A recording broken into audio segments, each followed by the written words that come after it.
हरे कृष्णा। राधे राधे भक्तों, आज हम आपको सुनाएंगे भक्त और भगवान की सच्ची कहानी। बहुत साल पहले की बात है। एक आलसी लेकिन भोला भाला युवक था आनंद। दिन भर कोई काम नहीं करता, बस खाता ही रहता और सोए रहता। घर वालों ने कहा कि चलो जाओ, निकलो घर से, कोई काम धाम करते नहीं हो, बस पड़े रहते हो। वह घर से निकलकर यूं ही भटकते हुए एक आश्रम पहुंचा। वहां उसने देखा कि एक गुरुजी हैं और उनके शिष्य कोई काम नहीं करते, बस मंदिर की पूजा करते हैं।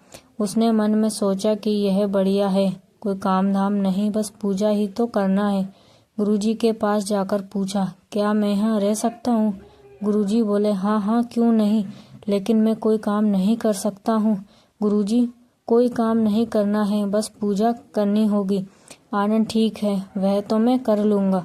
अब आनंद महाराज के पास आश्रम में रहने लगा। न कोई काम न कोई धाम, बस सारा दिन खाते रहो और प्रभु भक्ति में भजन गाते रहो। महीना भर हो गया, फिर एक दिन आई एकादशी। उसने रसोई में जाकर देखा कि खाने की कोई तैयारी नहीं। उसने गुरुजी से पूछा कि आज खाना नहीं बनेगा क्या? गुरुजी ने कहा, नहीं, आज तो एकादशी है, तुम्हारा भी उपवास है।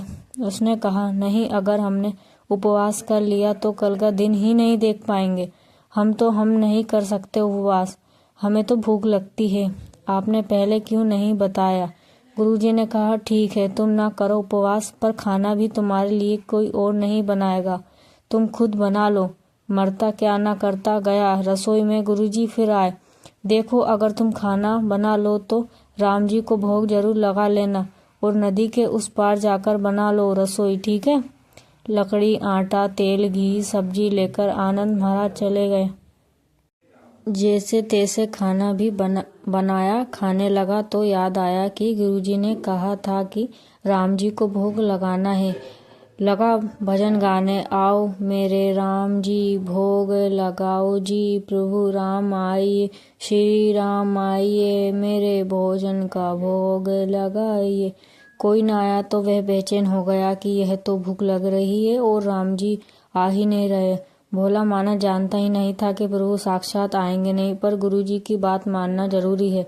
फिर उसने कहा, देखो प्रभु राम जी, मैं समझ गया कि आप क्यों नहीं आ रहे।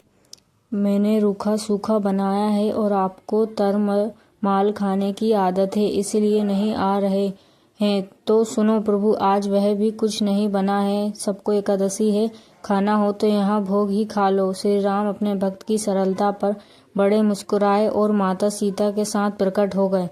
भक्त असमंजस में है, गुरुजी ने तो कहा था कि राम जी आएंगे, पर यहाँ तो माता सीता भी आई है और मैंने तो भोजन बस 2 लोगों का बनाया है। चलो कोई बात नहीं, आज इन्हें ही खिला देते हैं। बोला, प्रभु मैं भूखा रह गया, लेकिन मुझे आप दोनों को देखकर बड़ा अच्छा लग रहा है, लेकिन अगली एकादशी पर ऐसा ना करना, पहले बता देना कि कितने जन आ रहे हो, और हाँ, थोड़ा जल्दी आ जाना। राम जी उसकी बात पर बड़े मुद्दित हुए, प्रसाद ग्रहण करके चले गए। अगली एकादशी तक यह भोला मानस सब भूल गया। उसने लगा कि प्रभु ऐसे ही आते होंगे और प्रसाद ग्रहण करते होंगे। फिर एकादशी आई। गुरुजी से कहा, मैं चला अपना खाना बनाने, पर गुरुजी थोड़ा ज़्यादा अनाज लगेगा, वहाँ 2 लोग आते हैं। गुरुजी मुस्कुराए, भूख के मारे बाबला है, ठीक है, ले जा और अनाज ले जा। अब की बार उसने 3 लोगों का खाना बनाया, फिर गुहार लगाई, प्रभु राम आइए, सीता राम आइए, मेरे भोजन का भोग लगाइए। प्रभु की महिमा भी निराली है, भक्त के साथ कौतुक करने में उन्हें भी बड़ा मजा आता है। इस बार वे अपने भाई लक्ष्मण, भरत, शत्रुघ्न और हनुमान जी को लेकर आ गए।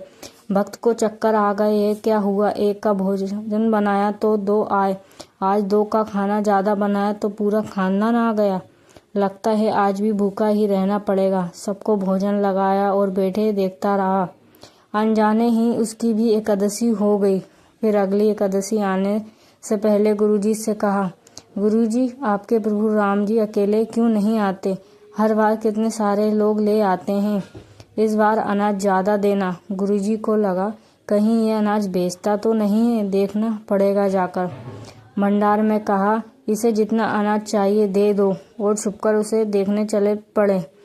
इस बार आनंद ने सोचा, खाना पहले नहीं बनाऊंगा, पता नहीं कितने लोग आ जाए, पहले बुला लेता हूँ फिर बनाता हूँ। फिर टेल लगाई, प्रभु राम आइए, श्री राम आइए, मेरे भोजन का भोग लगाइए।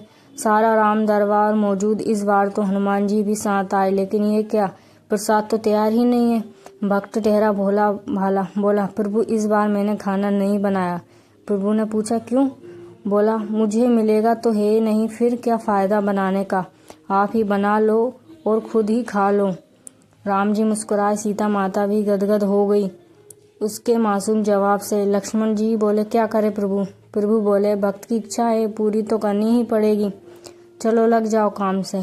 लक्ष्मण जी ने लकड़ी उठाई, माता सीता आटा सानने लगी। भक्त एक तरफ बैठकर देखता रहा। माता सीता रसोई बना रही थी तो कई ऋषि मुनि व यक्ष गंधर्व प्रसाद लेने आने लगे। इधर गुरुजी ने देखा कि खाना तो बना नहीं, भक्त एक कोने में बैठा है। पूछा, बेटा क्या बात है, खाना क्यों नहीं बनाया? बोला, अच्छा किया गुरुजी आप आ गए, देखिए कितने लोग आते हैं प्रभु के साथ। गुरुजी बोले, मुझे तो कुछ नहीं दिख रहा तुम्हारे और अनाज के सिवा। भक्त ने माथा पकड़ लिया, एक तो इतनी मेहनत करवाते हैं, प्रभु भूखा भी रखते हैं और ऊपर से गुरुजी को दिख भी नहीं रहे, यह और बड़ी मुसीबत है। प्रभु से कहा, आप गुरुजी को क्यों नहीं दिख रहे हैं? प्रभु बोले, मैं उन्हें नहीं दिख सकता। बोला, क्यों? वे तो बड़े पंडित हैं, ज्ञानी हैं, विद्वान हैं, उन्हें तो बहुत कुछ आता है, उनको क्यों नहीं दिखते आप? प्रभु बोले, माना कि उनको सब आता है, पर वे सरल नहीं है तुम्हारी तरह, इसलिए उनको नहीं दिख सकता। आनंद ने गुरुजी से कहा, गुरुजी प्रभु कह रहे हैं कि आप सरल नहीं हैं, इसलिए आपको नहीं दिखेंगे। गुरुजी रोने और कहने लगे कि वाकई मैंने सब कुछ पाया पर सरलता नहीं पा सका तुम्हारी तरह, और प्रभु तो मन की सरलता से ही मिलते हैं। प्रभु प्रकट हो गए और गुरुजी को भी दर्शन दिए। इस तरह एक भक्त के कहने पर प्रभु ने रसोई भी बनाई।